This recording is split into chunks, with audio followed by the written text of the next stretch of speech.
नमस्कार, मैं संजय सोनवणी।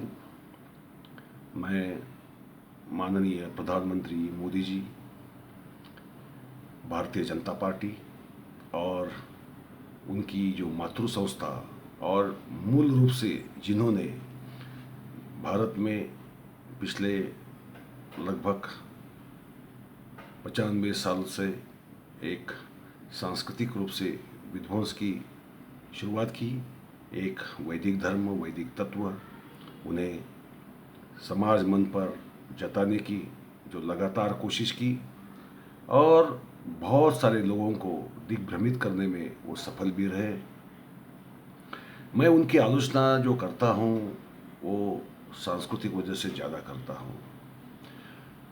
जैसे कि मोदी जी ने नोटबंदी लाई, चलो हम वो भी मान लेते हैं कि चलो उनका कुछ उद्देश्य था, काला धन रोकने का, आतंकवाद खत्म करने का।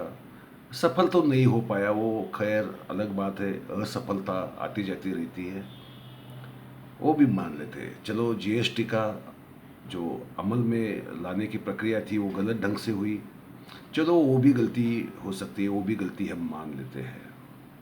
तीसरी बात, कोरोना हैंडल करने में असफल रहे। उन्होंने जो तालाबंदी घोषित की, लाखों लोगों का हजारों परेशानियों का सामना करना पड़ा, लोगों की जानें गई, लोगों को सैकड़ों मील पैदल चलना पड़ा, बेरोजगार बढ़े, अर्थव्यवस्था चरमरा गई। वो भी गलती को हम माफ़ कर देते हैं। चलो कोरोना दूसरी लहर लेके आया, उसमें तो और ज़्यादा गड़बड़ियाँ हुई, इतनी कि अभी आलोचना करना भी हमें शर्म आती है। इतनी ये सारी गड़बड़ियाँ जो बेवकूफ़ से बेवकूफ़ भी नहीं कर सकता, ऐसी गड़बड़ियाँ, मगर उन्हें भी मान लेते हैं। होते हैं दुनिया में ऐसे कुछ बेवकूफ़, उनसे बेवकूफ़ी हो जाती है। वो बार बार करते रहते हैं, एक बार करके वो रुकते नहीं है, क्योंकि कहते हैं कि जो सयान आदमी होता है एक बार गलती कर सकता है मगर दूसरी बार वो रिपीट नहीं करता। यहाँ तो गलतियों के बाद गलतियाँ और वही गलतियाँ की जा रही है, मगर हम उन्हें भी माफ़ कर देते हैं। हम हिंदुस्तानी बहुत बड़े दिल के हैं, हम माफ़ करते हैं। लोग मरे हैं ये दूसरी लहर में, हजारों लोग, लाखों से ज़्यादा लोग मरे हैं। शवों को, लाशों को जलाने के लिए लकड़ियाँ नहीं मिली, उन्हें नदी में फेंका है। नदी में फेंकना भी जब मुनासिब नहीं हुआ, उन्हें रेत में दफना दिया गया और उनके ऊपर के जो कफन थे वो लाशें नज़र ना आए इसलिए वो उठाए गए, बेशर्मी से उठाए गए।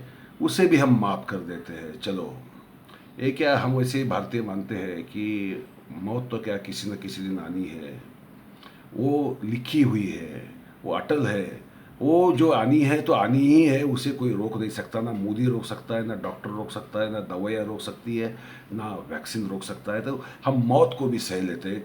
हम ये सोचते हैं कि चलो वो हमारा नसीब था, हमें मरना ही था, हमारे रिश्तेदार को मरना ही था, उसे ऑक्सीजन के बगैर ही मरना था, उसे रेमडेसिविर के बगैर ही मरना था, उसे वैक्सीनेशन नहीं मिलना था, उसे कोरोना ने जकड़ना ही था, वो मर गया। कुंभ मेला होना ही था, कोरोना फैलना ही था, बंगाल का इलेक्शन भी होना ही था, सैकड़ों रैलियाँ निकलने वाली थी, लाखों लोग उससे कोरोना से बाधित होने वाले थे। ये भी हम मान लेते क्योंकि आज जाने वाले लोग बेवकूफ़ थे। वो प्रधानमंत्री की गलती कुछ भी नहीं है उसमें। प्रधानमंत्री को मैं बिल्कुल भी दोषी नहीं ठहराता, ना बीजेपी को दोषी ठहराता हूँ, ना आरएसएस को दोषी ठहराता हूँ, क्योंकि बेवकूफ़ी तो लोगों की थी। वो गए क्यों, रैली में गए क्यों, कुंभ मेला गए क्यों? भले वो लाख परमिशन दे, वो कहे कि आओ और मरो, इधर खुदकुशी करो। जिन्हें खुदकुशी करने का शौक था वो वहाँ गए, तो गलती उनकी है, वो सरकार की कोई गलती नहीं है, मोदी जी की कोई गलती नहीं है। इसलिए इसमें से भी हम उन्हें माफ़ कर देते हैं। हम हिंदुस्तानियों का दिल बहुत बड़ा होता है, हम बड़े से बड़े अपराधों को क्षमा कर देते हैं। तो भी आरएसएस, मोदी जी, बीजेपी आलोचना के लायक है, आलोचना करनी चाहिए, क्योंकि वो आज नहीं वो देश का फ्यूचर बर्बाद कर रहे हैं। नोटबंदी से या कोरोना की वजह से लोगों को खस्ता हालत में जाना पड़ा, रोजगार गए, जो जमा पूंजी थी वो खत्म हुई, कर्जा बढ़ा। मगर ठीक है, आर्थिक स्थिति तो आती जाती रहती है। आज गरीब है, कल कहीं ना कहीं से पैसा आएगा, नहीं तो मरना तो अटल ही है, तो वो भी प्रॉब्लम नहीं है। गरीब बनाया चलता है, होता है। वो हम बेवकूफ़ थे, बन गए गरीब, या हमारा नसीब ही खराब था, हमारे नसीब में ही गरीब होना लिखा था, हम गरीब हो गए। ये जो आरएसएस जो मूल कारण है, ये झगड़ा एक्चुअली मोदी जी से नहीं है। मोदी जी तो एक प्यादा है। आरएसएस कल उन्हें उठा के फेंकेगी, दूसरे किसी को लाके बिठाएगी। उनको व्यक्ति का कुछ लेना देना नहीं है, उनको उनकी आइडियोलॉजी से लेना देना है। ये हम भारतीय लोग भूल जाते हैं। आप मोदी जी को सर पे बिठाया, आपको लगता है मोदी महान है। वो महान बनाया गया है, वो महान नहीं है। महान होता तो इतनी सारी गलतियां उससे होती ही नहीं थी। वो महान बयान नहीं है। वो ना 56 इंच का है, ना कुछ है। हम बेवकूफ़ तो बन जाते हैं, बन गए, चलो, और बार बार बनते भी रहेंगे, वो भी ठीक है। आज मोदी है, कल कोई और आएगा, लोग बदलते रहेंगे, आइडियोलॉजी आरएसएस की बदलेगी नहीं। बीजेपी की मूल रूप से जो आइडियोलॉजी है वो बदलेगी नहीं। वो सत्ता की आइडियोलॉजी है, मगर वो सत्ता सिर्फ पॉलिटिकल पावर नहीं है। ये जो सत्ता के लिए इतनी सारी हर राज्य में कोशिश कर रहे हैं, कि आपको लगता है कि उन्हें पूरे देश पर राज क्यों करना है? राज्यसभा में अपने मेंबर्स क्यों बढ़ाने हैं, जहां उनका बहुमत आज भी नहीं है? क्यों बढ़ाना है? आप ठंडे दिमाग से सोचो। पहले ये सत्ता में आए तब पहले दफा क्या किया? श्रुति ईरानी हो, सुषमा स्वराज हो, इनका पहला ऐलान था कि अध्ययन क्रम में बदलाव लाएंगे, संस्कृत कंपलसरी करेंगे, वैदिक विज्ञान कंपलसरी करेंगे, वैदिक गणित कंपलसरी करेंगे, वैदिक इंजीनियरिंग कंपलसरी करेंगे। अभियांत्रिकी नाम देते हैं उसके, इंजीनियरिंग शब्द उनको चलता नहीं, अंग्रेजी है ना, तो चलो संस्कृत शब्द इस्तेमाल करेंगे, अभियांत्रिकी। तो एक ढंग से अभ्यास क्रम में, अध्ययन क्रम में उनको वैदिक लाना था। उनको संस्कृत एक मूल भाषा, पुरातन भाषा समझते हैं, हालांकि वो नहीं हो, मगर वो भी विवाद हम नहीं करेंगे, है तो है। वो उन्हें अध्ययन क्रम में लाना था। उनका पहला ऐलान सत्ता पे आने के बाद यही था। बाद में सुषमा स्वराज ने कहा हम भगवत गीता को राष्ट्रीय ग्रंथ बनाएंगे, घोषणा की। चलो, वो हो नहीं पाया। वो क्यों नहीं हो पाया? क्योंकि लोकसभा से ये पारित हो सकता था, राज्यसभा में नहीं। वो हुआ नहीं, काफ़ी विरोध भी काफ़ी हुआ।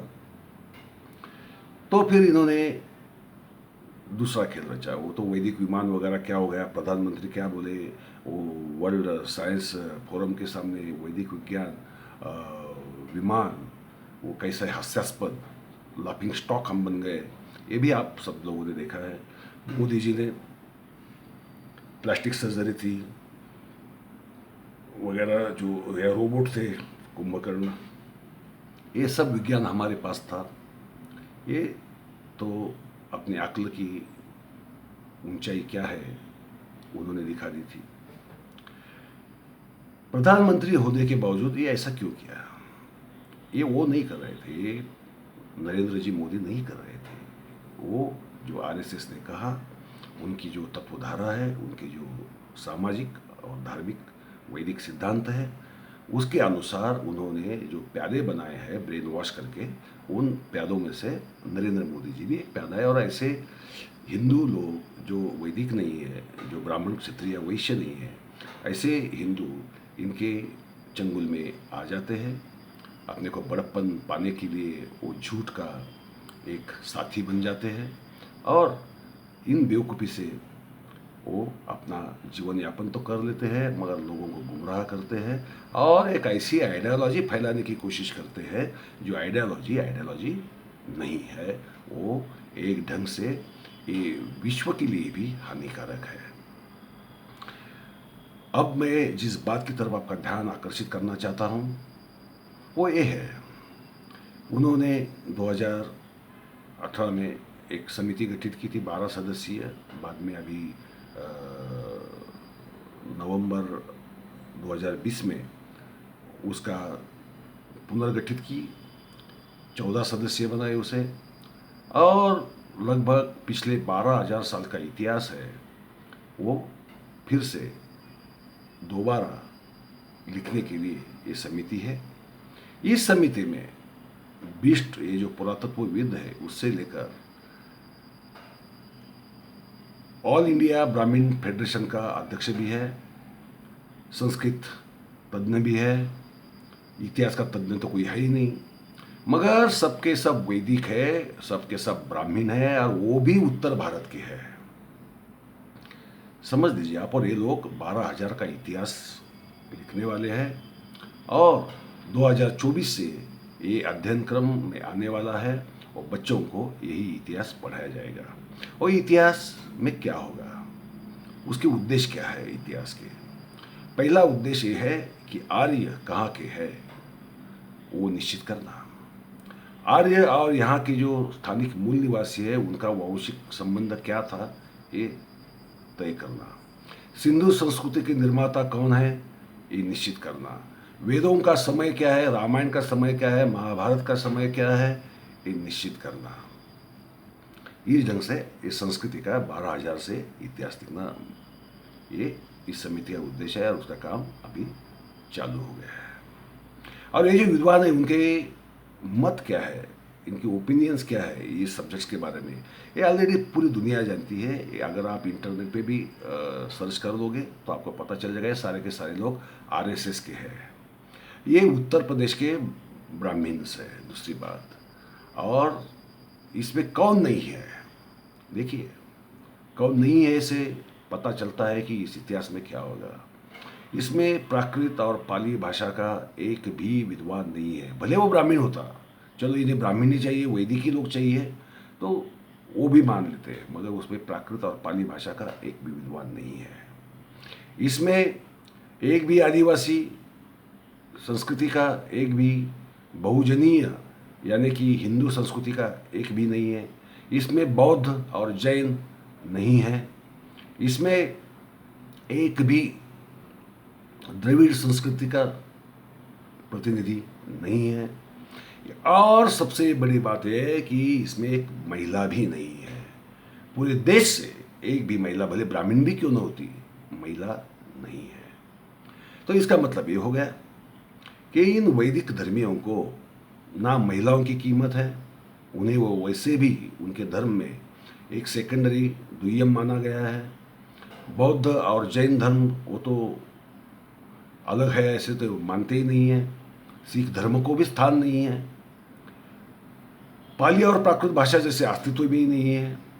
और द्रविड़ संस्कृति, आर्य संस्कृति और द्रविड़ संस्कृति, क्योंकि इन्हें आर्यों का एक ख्याल है, आर्य वंश और जो यहाँ के ये तद्देशीय मूल निवासी है उनके आनुवंशिक संबंध निश्चित करना है उन्हें। वैदिक यहाँ के ही है, यहाँ ही पैदा हुए। आर्य भी यहाँ के ही थे, आर्य यहाँ ही पैदा हुए। ये तो तलागिरी से लेके सब लोगों ने वो सिद्धांत रखा है, और आरएसएस का वो सबसे प्यारा सिद्धांत है। तो साबित ये किया जाएगा कि वेद सबसे पुरातन है, लगभग 12,000 साल वर्ष पुराने वेद है। और रामायण 8-9 हज़ार साल पुराना है। महाभारत 5,000 साल पुराना है। और उसके बाद जो सिंधु संस्कृति बनी है वो सिंधु संस्कृति के निर्माता वैदिक आर्य ही है। उन्होंने ही उस संस्कृति बनाई। घग्गर नदी ही सरस्वती है, ये भी साबित किया जाएगा। और ये सारी बातें, ये देश का जो सारी पूरी संस्कृति है वो पूरी की पूरी संस्कृति वेदों से, वैदिक तत्व ज्ञान से आई है, ये साबित किया जाएगा।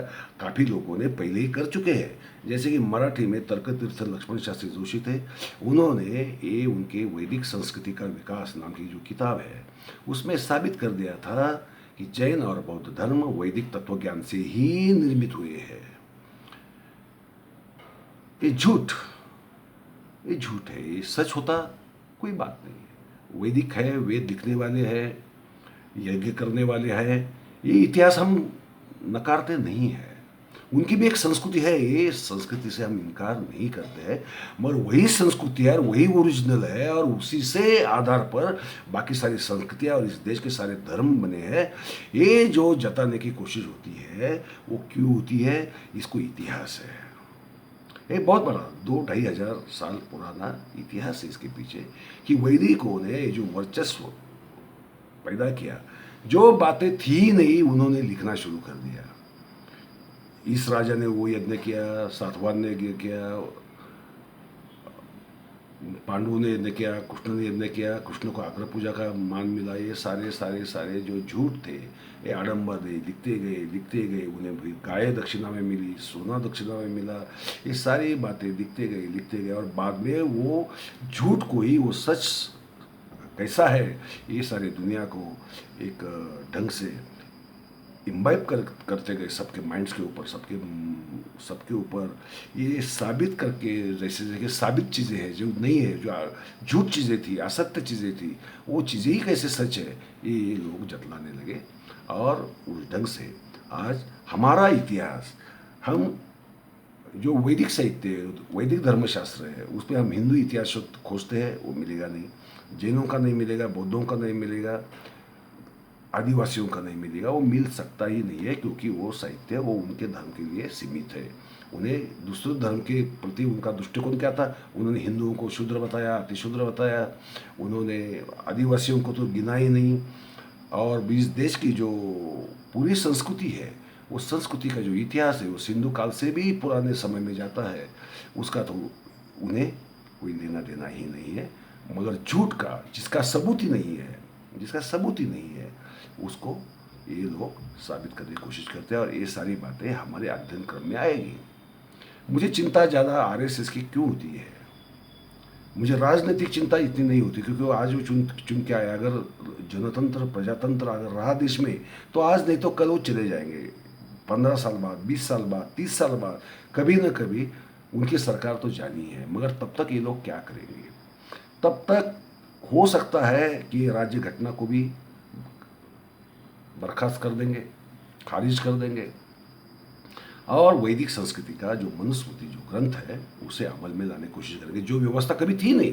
आप देखिए, ब्राह्मण, क्षत्रिय, वैश्य और शूद्र ऐसी समाज रचना ना बुद्ध काल में थी, ना बाद में भी थी, 10वीं सदी तक नहीं थी। और जो इन्हें ताज्जुब होता है, इतने सारे शिलालेख है जिन्होंने दानलेख लिखे, इन लोगों ने अपने व्यवसाय का, अपने बिजनेस का, अपने प्रोफेशन का जिक्र किया है, मगर जाति का नहीं किया। किसी ने भी खुद को शूद्र भी नहीं कहलाया, जबकि वो इनका अगर वर्चस्व होता था और सब शूद्र कहलाए जाते थे, तो शूद्रों को शूद्र लिखना ही पड़ता था। मगर किसी ने भी मैं शूद्र हूँ ऐसा लिखा हुआ नहीं है। इनकी जो समाज रचना थी वो सिर्फ कागज पर थी, और क्षत्रिय और वैश्य उन्होंने कागजी ही नष्ट कर दिए। वो भी झूठ था, वो थे ही नहीं, वो कभी थे ही नहीं, उन्हें बनाया गया। और बाद में वो संबोधन जो इन्होंने ही खारिज कर दिए, वो कृष्ण को लगाओ, वो राम को लगाओ, किसी को राजा देखा, कोई लड़ाकू लड़ने वाला आदमी दिखा तो उसको लगा दो। और यही लोगों ने धर्म ग्रंथागर इनकी देखोगे आप, तो उसके अनुसार ये वर्ण अस्तित्व में, धर्म में भी नहीं है, असल में तो थे ही नहीं, कभी थे ही नहीं वर्ण। असलियत ये थी कि एक धर्म था, और शूद्रों का यानी हिंदुओं का वो अपना धर्म था, और हिंदुओं को एक ढंग से सेकेंडरी बनाने के लिए इन्होंने वो क्रांतिक चाल रची। और उस क्रांतिक चाल और सैकड़ों साल बताते गए, एक ढंग से एक सेकेंडरी साइकोलॉजिकल रूप, उसको जिसे हम इन्फेरिटिव कॉम्प्लेक्स कहेंगे, एक कॉम्प्लेक्स तो आ ही गया। और ये कॉम्प्लेक्स इस देश की तरक्की में एक सबसे बड़ी अड़चन बन गया। ये देशघात की लोग हैं, ये मानवघात की लोग हैं, देशघात की लोग हैं, देशद्रोही लोग हैं, और अभी इनकी सरकार है और आरएसएस उसे चलाता है। ये सरकार, ये मोदी नहीं चलाते। आप मोदी को क्या गाली देते हो, बेचारे को गाली मत दो, कभी मत दो, उसकी कोई गलती नहीं है। ये सब वो बताया जो जाता है नागपुर से, मोती बाग से, उसके ऊपर वो बेचारा अमल करता है। वो स्क्रिप्ट देते हैं, ये मन की बात कहता है, ये प्रेस कॉन्फ्रेंस क्यों नहीं लेता, मन की बात ही क्यों करता है, एक तरफा ही बात क्यों करता है? क्योंकि ये संघ की जो नीति है एक चंद्रवर्त की सिंगल लीडर। और मोदी जी का मंत्रिमंडल देखिए आप, आप कृषि मंत्री कौन है आपको याद करना पड़ेगा, आज रक्षा मंत्री कौन है आपको याद करना पड़ेगा, आपको हम मानव संसाधन मंत्री आज कौन है उसको याद करना पड़ेगा, रेलवे मंत्री कौन है आज याद करना पड़ेगा। बात यह है कि इनके मंत्री है ही नहीं है, मगर सिर्फ कागज पर है। आरोग्य मंत्री हर्षवर्धन अभी अभी कोरोना की वजह से कभी कभार दिखता है, इसलिए मालूम है, अदरवाइज वो मालूम नहीं यार। उसको कोई अधिकार भी नहीं है, ना कोई मंत्री पद की गरिमा उसके पास है, कुछ भी नहीं है। ये सारे लोग प्यादे हैं, समझ लीजिए, आप समझने की कोशिश कीजिए। और ये प्यादे इन्होंने इसलिए बनाए हैं कि बदनाम हो, तो एक हिंदू ही बदनाम होगा, क्योंकि ये मोदी ये कन्वर्टेड हिंदू ही हो गया ना, कन्वर्टेड वैदिक हो गया, वो उसका माइंड वैदिक बन चुका है, क्योंकि आरएसएस में वो शाखा में जाके बढ़ा, तो उसका माइंड सेट वो आरएसएस की फिलोसॉफी वैदिक फिलोसॉफी से भर चुका। वो हिंदू रहा नहीं है, मगर नाम तो हिंदू है, लोगों को तो ओबीसी लगता है ना, तो हिंदू ही लगता है, तो लोग फंस जाते हैं, लोग गुमराह होते हैं। और आरएसएस ये सारे तकनीक बहुत भली भांति जानती है। उन्होंने राम का अवतार बना दिया, कृष्ण का अवतार बना दिया, उन्होंने जो उनके थे ही नहीं कभी, उन्हें अपहृत किया, उसका किडनैपिंग किया और उसे वैदिक ठप्पा दे दिया। अरे भगवान बुद्ध को भी उन्होंने 9वां अवतार बनाया था, आपको याद है, वो असफल रहा मगर बनाया था।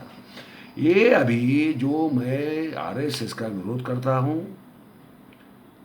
इसलिए करता हूँ, ये संस्कृति को विध्वंस कर रहे हैं, संस्कृति को बर्बाद कर रहे हैं, उसको नष्ट कर रहे हैं, और एक सांस्कृतिक गुलामी वो लोग ला तो चुके हैं, मगर अब की जो गुलामी आएगी वो गुलामी मैं आज आपसे बोल पा रहा हूँ, कल मैं ये बोल भी नहीं सकूँगा। इसलिए आज जो मैं बोल रहा हूँ वो ठीक ढंग से समझ लीजिए, क्योंकि वक्त बहुत नज़दीक आ रहा है। 2024 से ये पूरा नया इतिहास हमारे बच्चे स्कूल में पढ़ेंगे, उन्हें स्कूल में वही इतिहास पढ़ना पड़ेगा, और दूसरा कोई इतिहास है इस देश में ये उन तक पहुंचने भी नहीं दिया जाएगा। फिर आप क्या करोगे? ये खतरा बहुत बड़ा है। ये खतरा मौत का नहीं है, आदमी मर जाता है, मगर ये जो मन से मर जाता है, वो आत्मा से मर जाता है, वो सबसे बुरी मौत होती है। सबसे खौफनाक मौत अगर कोई है तो अपनी आत्मा मारना, अपनी संस्कृति मारना, अपनी बुद्धि मारना, अपना मन मारना। मैं इसलिए कहता हूँ कि we are getting brain dead, we are getting mind dead. ये बहुत बड़ा खतरा है, ये आप समझिए। मेरी जो दरख्वास्त है आप सबसे, आप सुनिए, इसके ऊपर गौर कीजिए। और अगर आप गौर नहीं कर पाते हो, अगर आप वैदिक भी हो, तो आपको भी नुकसान होने वाला है। देखिए, आप वैदिक धर्मीय रहने से आपको अगर लगता रहेगा कि हम बहुत मज़े में जिएंगे क्योंकि हम राज करेंगे, अरे राज आप भी नहीं करने वाले। क्योंकि वैदिक धर्म का विशेषता है कि ब्राह्मण लोगों में भी एक सीढ़ी है। पुजारी ब्राह्मण को और शूद्रीय ब्राह्मण को, समझ लीजिए, एक पंक्ति में नहीं बिठाते। दान दक्षिणा भी देते थे, रमणा ये पेशवा देते थे, तो वैदिक ब्राह्मण को अलग, उसमें भी 3 वेदी को अलग, 1 वेदी को अलग, 2 वेदी को अलग, ये जो पुजारी है उसको अलग, वो जो ज्योतिष बताने वाला ब्राह्मण है उसको अलग। उसकी पूरी एक ढंग से सीढ़ी है, और उसमें भी ऊंच नीचपन है। ये उसकी शर्म ये वैदिकों को भी आनी चाहिए, उन्होंने लात मारना चाहिए, वेदों को लात मारना चाहिए, और ऐसी समाज व्यवस्था का निषेध करना चाहिए कि इतिहास को समझने के लिए तब के लोग क्या सोचते थे, इसके लिए वेदों का महत्व है। मगर उसके विचार हमारे दिमाग में बैठा के, वैदिकों ने अपने दिमाग में बिठा के, उस हिसाब से अगर वो किसी के ऊपर राज करना चाहते हैं, तो उनके जैसे बेवकूफ़ वही है, उनके जैसे नीच वही है, उसकी कोई सानी हो नहीं सकता। उन्हें भी सुधरना होगा, क्योंकि नुकसान उनका भी है, पहले हमारा होगा, हम हिंदुओं का होगा। हम हिंदुओं का आज तक तो 1000 साल से नुकसान हो ही रहा है। जब से वैदिकों ने अपना प्रस्थ, अपना वर्चस्व बढ़ाना शुरू किया, धार्मिक ग्रंथों में घुसपैठ करके उन्होंने अपना तत्वज्ञान उसके थ्रू इम्बाइब करने की कोशिश की। अब तो राजसत्ता ही है उनके पास, तो वो तो कोशिश तो बहुत भरसक कोशिश होगी, मगर पहले नुकसान हमारा होगा, बात सही है, मगर अंतिम नुकसान वैदिकों का ही होगा, ये बात भी समझ लीजिए। ये अगर आप समझ नहीं पाते हो तो आप गलत हो। और मैं हिंदुओं को दरख्वास्त करूँगा, रिक्वेस्ट करूँगा, जैन हो, बौद्ध हो, महिलाएं हो, पूरे देश की महिलाओं से रिक्वेस्ट करूँगा कि आपका इतिहास बर्बाद किया जा रहा है। महिलाओं को सेकेंडरी स्थान मिलना तय है, उन्हें पढ़ना लिखना उनके ऊपर पाबंदी आनी तय है, क्योंकि मनुस्मृति में महिलाओं का पढ़ना, भले वो ब्राह्मण हो, पढ़ना बंदी है, उसे कोई कीमत नहीं है। न स्त्री स्वातंत्र मर्हति, मनु ने कहा है कि स्वतंत्र नहीं है, भले वो देवी यत्र नार्यस्तु पूज्यन्ते, वो पूजा के लिए लायक है, मगर उसे स्वतंत्रता नहीं है। समझने की कोशिश करो, ये बहुत बदमाश लोग हैं। दोनों लफ्ज़ हमें अलग अलग ढंग से सुनाते हैं। बोलते देखो हमारा मनु महान था, वो यत्र नारीस्तु पूज्यन्ते रमन्ते तत्र देवता, वो कहता था, और हम नारी का इतना सम्मान करते हैं। और दूसरी जगह ये कहता है न स्त्री स्वतंत्र मर्हति, उसे स्वतंत्र नहीं। ये दोनों का लफ्ज़ का अर्थ एक ही है कि पूजा करेंगे, पूजा जरूर करेंगे, मगर स्वतंत्रता नहीं देंगे। घर में बिठाएंगे, घर में पूजा करेंगे, पैर पड़ेंगे, मगर स्वतंत्रता नहीं देंगे। आपको उड़ने नहीं देंगे, हवा में उड़ने नहीं देंगे, आपको आपके सपनों के पर काट देंगे। इस ढंग की, एक नीच ढंग की ये जो फलसफा है, इस फलसफे से हमें बहुत सावधान रहना पड़ेगा। इस फलसफा अगर अध्ययन क्रम में आया, इस समाज जीवन में आया, तो हमारा विनाश अटल है। मित्रों, सोचो। धन्यवाद।